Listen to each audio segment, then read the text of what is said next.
This is how to crochet the granny cluster stitch. It looks a lot like the granny stitch, but we are using clusters instead of regular double crochet. For the beginning chain, we need multiples of 5 plus 8, and in this case, I'm using 28 chains. To start, I am going to add a cluster into the 4th chain from the hook, and to do that, I'm going to yarn over, insert my hook into the chain, yarn over and pull up a loop, then yarn over and pull through 2. Then before finishing this double crochet, I'm going to yarn over again and insert my hook back into the same chain, yarn over and pull up a loop, and then yarn over and pull through 2, and yarn over and pull through all 3 loops on the hook. Next, we are going to skip 2 chains and add a shell. Now this is a different kind of shell, so we're going to yarn over, insert our hook into the 3rd chain, yarn over and pull up a loop, and essentially make a cluster. So yarn over and pull through 2. Yarn over, insert the hook into the same chain, yarn over and pull up a loop, and then yarn over and pull through 2. Next, we are going to yarn over and pull through 3 to finish the first part of the shell. Then chain 1 and add a second cluster into the same chain. So again, yarn over and insert the hook into the chain, yarn over, pull up a loop, yarn over, pull through 2, yarn over, insert the hook into the chain, yarn over, pull up a loop, yarn over and pull through 2, and then yarn over and pull through 3.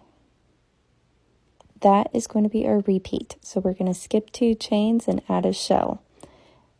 And the shell is going to be a cluster where we start to double crochet and then finish them together, chain 1 and a second cluster all into the same chain. You'll repeat that until the end of the row, until you only have 3 chains left, and then we're going to add just a regular cluster and a regular double crochet into the very last chain. I will have the rest of the video up if you want to crochet along with me, and I will talk you through it as well.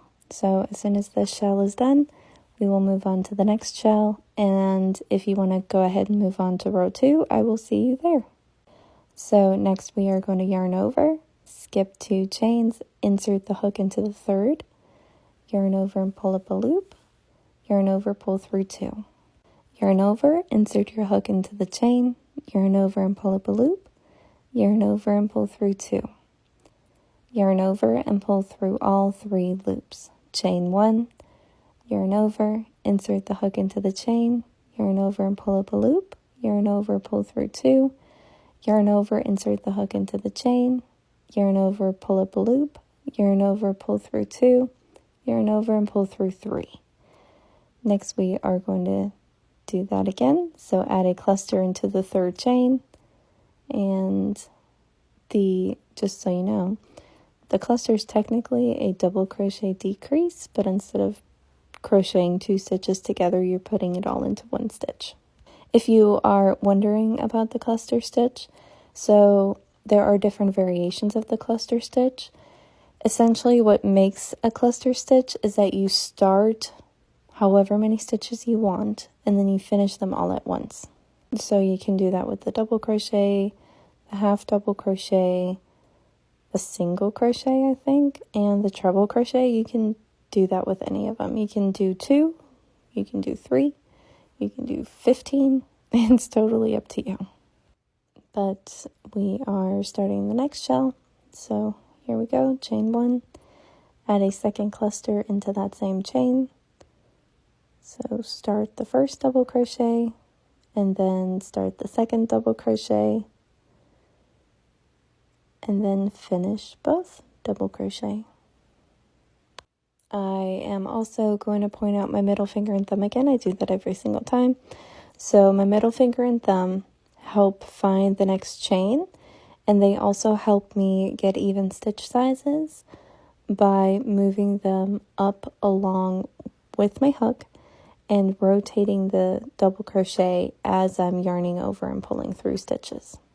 Essentially bringing the stitch underneath the hook, which makes it easier for me to guide the hook through the loops without them getting caught on anything. This is especially important when you're working through multiple loops at once, like anything more than 2, because your hook is more likely to get stuck on that. If you are using a Susan Bates hook or one that has like a inline tip, it is more likely to get caught when you have multiple loops on your hook unless you have very good hook control. So I would I would recommend using a tapered hook, which means it has more of a rounded tip, for anything that puts multiple loops onto your hook. But here we are at the end, so we're going to skip the last 2 of the 3 and then add a cluster into the last chain. So start the second one, finish that cluster, and then we are going to add a double crochet into that same chain. And I will see you in row 2. And if you enjoy these kind of close-up stitch tutorials, be sure to like and follow. I post them every single day on my page.